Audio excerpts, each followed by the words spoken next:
Jo, a veš, kaj se dogaja? Prvič po 100 letih se je zgodilo, da sem lahko na eno od svojih službenih poti vzel Tino. Looking mighty fine, baby. Fora je potem, da je Porsche povabil kupenih ljudi na predstavitev novega Taycana. To je njihov prvi izključno električni športnik, ali pa dajmo reči, sodeč po zmogljivostih, kar super športnik.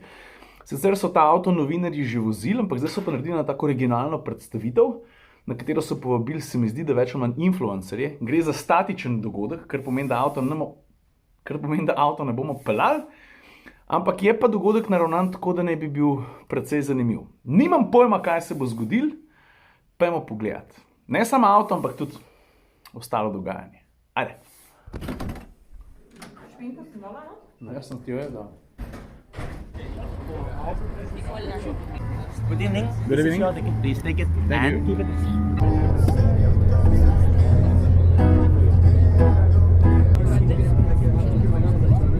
Ja, ja, ja.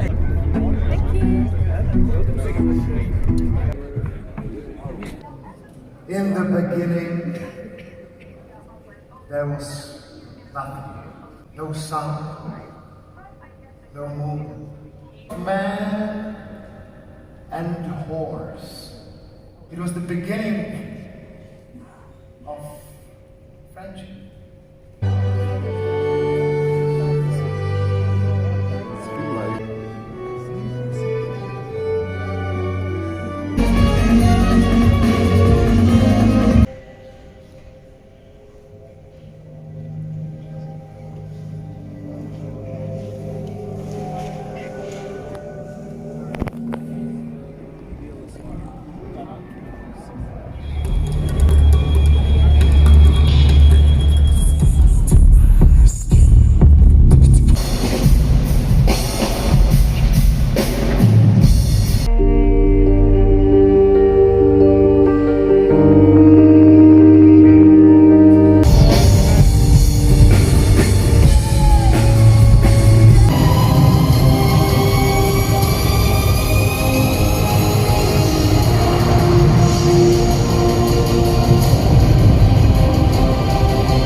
Nenavadno, na kakšen način smo prišli do trenutka, da se je avto dol spustil.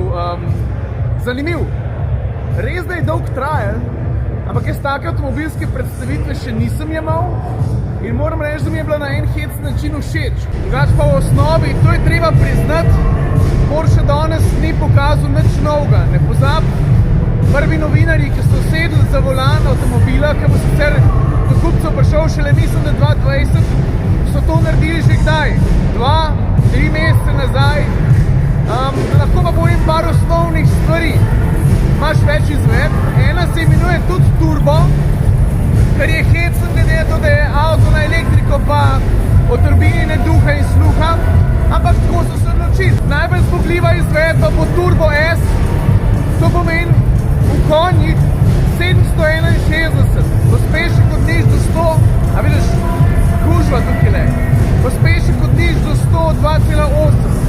Od 0 do 200, manj kot 10 sekund, če sem natančen, to pomeni 9,8. Dosega tam okrog 400, za Turbo S govorim. Drugač pa, ko govorimo o dosegu, za navadno izvedenko bo to pomenili 450 km. No pa tudi tist, ki ni Turbo S, ne bo prav šlo, tist ne bo imel 761, ampak 681 konjev, pa od 0 do 103,2. To so take dosti bolane številke. A se mene sploh kaj sliš? Lej, nič se ne slišal, bom raje tukaj zaključil. Na en način razumem, zakaj se je Porsche odločil za takšen način predstavitve. Tudi publika, ki je povabil, dajmo tako reči, na kupu nismo bili klasični avtomobilski novinarji, ampak večinoma razne vrste influencerji, instagramerke, vlogerji, blogerji in tako naprej. In če ti povabiš takšno publiko, je fajn, da ji serviraš drugačno vsebino, ker to včasih niso nujno vozniški zanesenjaki, so ljudje, ki iščejo vsebino, ki je lahko tudi avtomobilsko, ampak točno takšna, servirana na drugačen način. In kot taka je bila ta predstavitev, predvsem v povezavi z Instagramom, zelo hvaležna. Veliko vizualno zanimive vsebine, ki pride do fotk, video, bumerangov in tako naprej. Jaz sem to predstavitev takrat tudi zabeležil. Kdor jo je uspel na Instagramu ujeti, pač jo je in je videl, zakaj je šlo, tam še malo boljš mogoče kot celo v vlogu. Kdor je ni, je pa ni. Mogoče pa kdaj še kakšna pride. Drugače pa Porsche kapca dol ravno zaradi tega, da se lotite stvari delati tudi malo drugače. Ni veliko avtomobilskih znamk, ki bi to na takšen način počele. Niste edini, ampak ja, veliko vas pa ni. Vsakeč, ko se kakšne take vrste dogodek zgodi, ki je malo drugače zapeljan, je to lahko samo dobro. Ok, to sem želel povedati. A ja, pa valjda, ne? Ko mi čakam, da dobim priložnost sest v ta avto, predvsem zato, da ga bom lahko primerjal s tem, kar Porsche drugače ponuja pri svojih običajnih avtomobilih oziroma pri avtomobilih z motorji na notranje izgorevanje. Ali pa konec koncev hibridih, ne? Tukaj so tudi čedalje močnejši. Ok, to je to. Ajde. No evo, totalno sem se zlagal. Ni to, ker sem pozabil nekaj povedati. Na Autokliku smo za vas pripravili in lahko rečem, da smo ponosni, da smo prvi, ki to ponujemo. Kalkulator za ta nov DMV. DMV valjda veš, kaj je, ne? Davek na motorna vozila je bil do zdaj po eni plati dosti neusmiljen do tistih malo močnejših avtomobilov s prostornino nad 2,5 litra.